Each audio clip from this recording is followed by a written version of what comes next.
एक आदमी को जोर से मारा जाता है, लेकिन उसका रिएक्शन देखकर सब हैरान रह जाते हैं। वो मुस्कुराता है, जैसे उस दर्द में भी उसे कोई अजीब सुकून मिल रहा हो।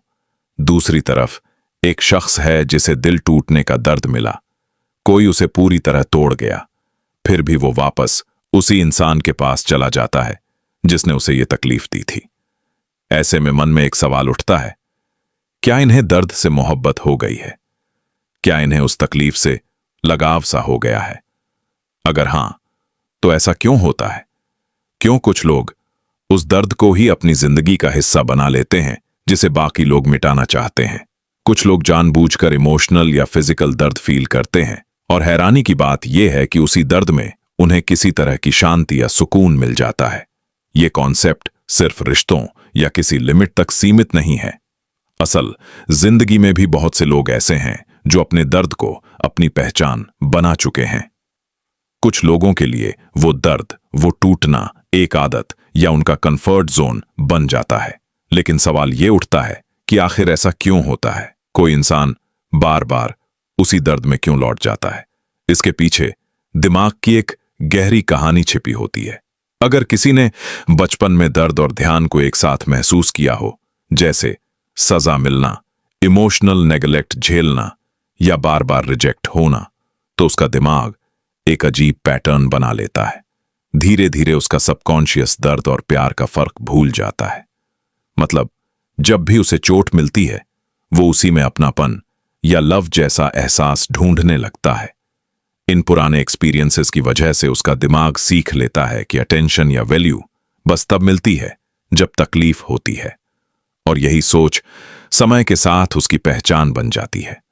नतीजा ये होता है कि बड़े होकर भी वो खुद को बार बार ऐसी सिचुएशंस में फंसा लेता है जहां उसे फिर से पेन मिलता है, क्योंकि उसका दिमाग उसे नॉर्मल मान चुका होता है।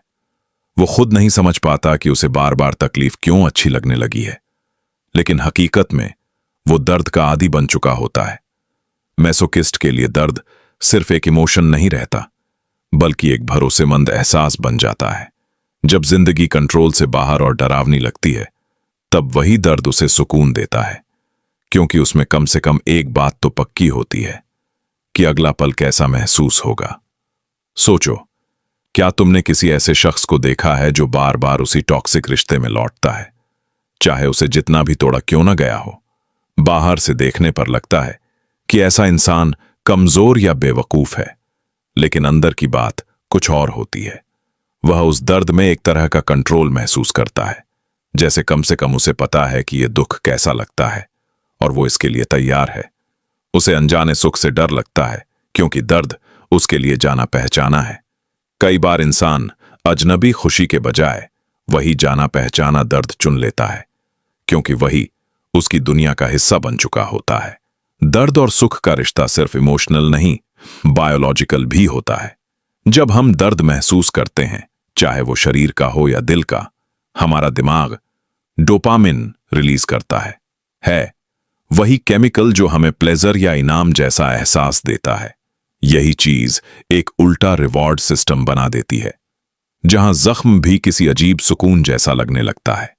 दिमाग उस दर्द को डोपामिन से जोड़ देता है। इसलिए कुछ लोग डेंजरस सिचुएशंस में भी थ्रिल महसूस करते हैं, जैसे एक्सट्रीम स्पोर्ट्स, टॉक्सिक रिलेशनशिप्स या सेल्फ डिस्ट्रक्टिव पैटर्न्स। उन लोगों के लिए दर्द अब सिर्फ सहने की चीज नहीं रहती, बल्कि कुछ हद तक चाहने लायक बन जाती है। यही कारण है कि ऐसा बिहेवियर समझना इतना मुश्किल लगता है। जब हम इसके पीछे के न्यूरोसाइंस और साइकोलॉजी को समझने की कोशिश करते हैं, तो पता चलता है कि दर्द और डोपामिन का रिश्ता कितना गहरा और जटिल है।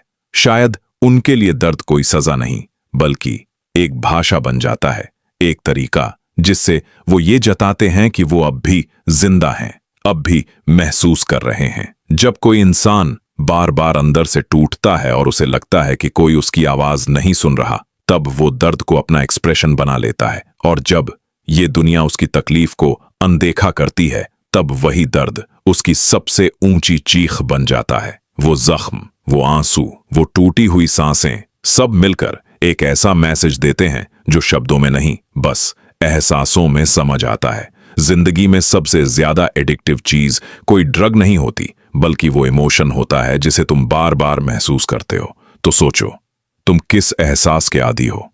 दर्द को महसूस करो, उसे पहचानो, उसे स्वीकार करो। क्योंकि जिनके पास दर्द को जानने की हिम्मत नहीं, वो सच्ची शांति का मतलब भी नहीं समझ पाते।